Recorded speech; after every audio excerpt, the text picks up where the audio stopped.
So let's look at the rest of the review. So we are not number 35. 35 is the VOC. Who's the VOC, by the way?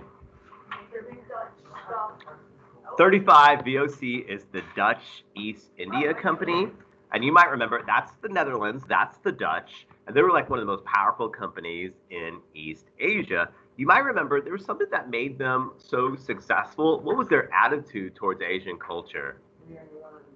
They embraced Dutch East India Company. They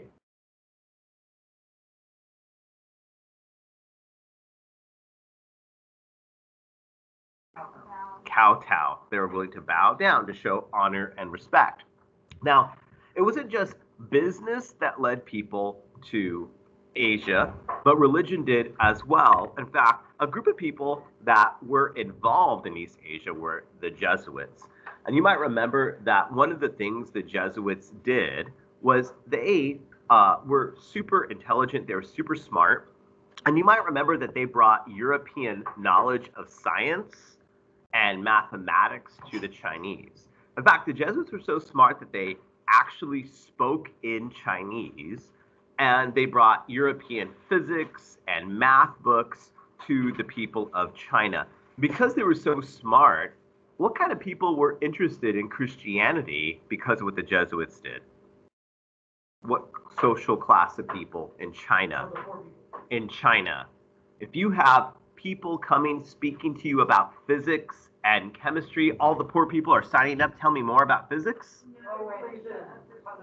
In China, the wealthy upper class, that's the people that they had the success with because they are upper class, they're intellectuals, they're bringing this. However, there was a bad thing you might remember as they were trying to get people to convert to Christianity. The Jesuits were willing to tolerate something that is kind of questionable whether this is even Christianity. What were they willing to tolerate among the Chinese people? Yeah, ancestor worship. Good job, Annabelle. They were willing to tolerate that. So there was some tension there. Now, it's a different story in Japan because Japan was not the upper class who converted to Christianity. It was ridiculous amounts of the poor. In fact, hundreds of thousands of poor people became Christian. But the Japanese government felt what about this? It was terrible, it was bad, and as a result, they banned it. And what did they do to thousands of Japanese Christians? Executed them. Now, 38 is something we actually have never talked in class about, but I need to talk to you about it in class. So I'm going to talk about 38 to you right now. 38 is called the Canton System and the Mccartney Mission. So you might remember how China in general was skeptical about white Europeans and they wanted to keep them on the coast. Well, there was a city called Canton, and the Chinese said, because Europeans can't be trusted, tell you what, we're going to allow you white people to come just to this one city called Canton. In fact, they said, you can't go anywhere except for Canton. We want to know where you guys are. Now, the British and the other countries looked at this and said, that's not a great deal because we want to actually go all throughout China to do business. And so they sent this guy named Mccartney, which is why it's called the Mccartney Mission. His job is to open up China to trade. So the Canton system will write down that Europe was limited to the city of Canton, and Mccartney was sent to open that up. The problem with that, though, is that when Mccartney gets there, what's he supposed to do to show respect to the Chinese government? Kowtow, and he doesn't. He refuses to do so. And if you're not willing to do that basic step, do you think this mission of encouraging China to open up is going to work? No. So simply, the Mccartney mission failed. It failed. Chapter 24, Reasons, Land Empires and the Age of Imperialism. So this is the last section that our test will cover. And this section, it says there's a couple of reasons why Europe began to surpass the rest of the world. What did Europe go through the rest of the world did not go through? What's that? Yes, but more specifically, we'll write down they had a scientific revolution and an industrial revolution. Those are the two things Europe went through, the rest of the world did not. And because the rest of the world didn't go through that, the rest of the world is going to be more and more getting beat up by the Western world and the Industrial Revolution, two revolutions. There is a man who wants to make sure his home country of Egypt does not get beat up again. This is the first great modernizer of Egypt. Who is that man? Muhammad Ali. Muhammad Ali. So that's Muhammad Ali. He wants to modernize. He wants to make sure that his country does not get left behind. We also see different goals of modernization that occur at this time. And so these goals of modernization are widespread. You want to have a better army and you want to have a better industry. These are a couple of goals of modernization, better army. Goals of modernization, better army, and better industry. Number 42.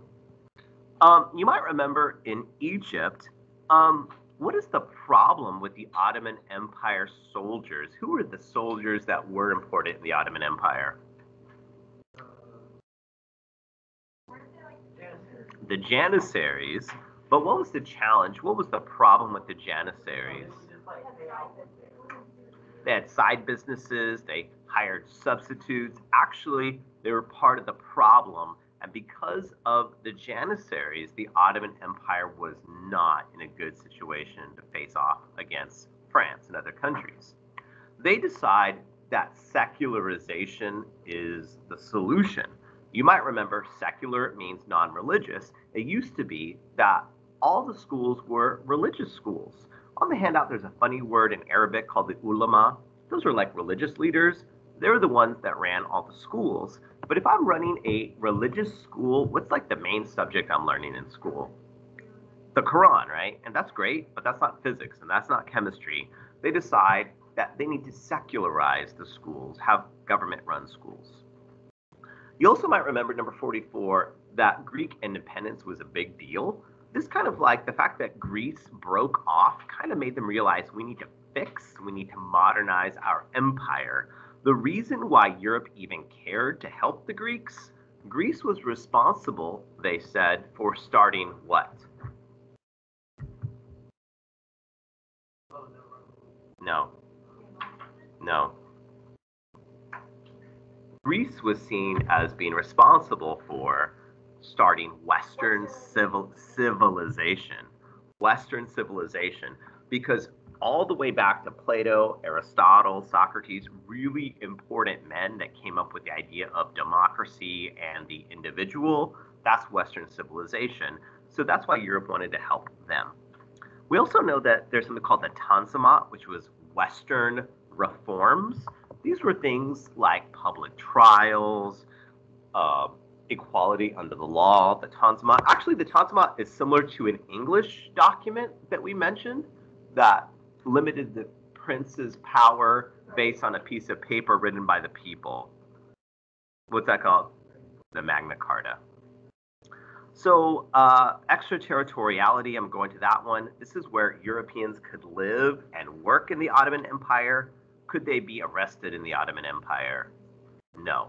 They were given places they could live. They didn't have to obey the laws. 48, the Crimean War was the Ottomans versus the Russians. What does Russia want from the Ottomans that they've always wanted? Because they don't have it, even though they have 1,000 miles of coastline. They want warm water. They fight the Ottomans and they lose. Why does Russia lose? Russia is not industrialized. They don't have trains. They don't have modern technology. And all the other European countries fight on the Ottoman side because they're afraid of Russia's power that could be. Again, finally, challenges that Russia faced, they were not industrialized. And this is going to cause a long-term problem for Russia. I guess 46, I skipped Westernization, the Ottoman Empire. What language do the fancy rich people in the Ottoman Empire want to speak? They want to speak French. They want to start training their soldiers in Europe. They want to start modernizing. And sadly, who do they borrow a lot of money from that they cannot afford? Europe. Absolutely. Okay, that's all of them. We did it.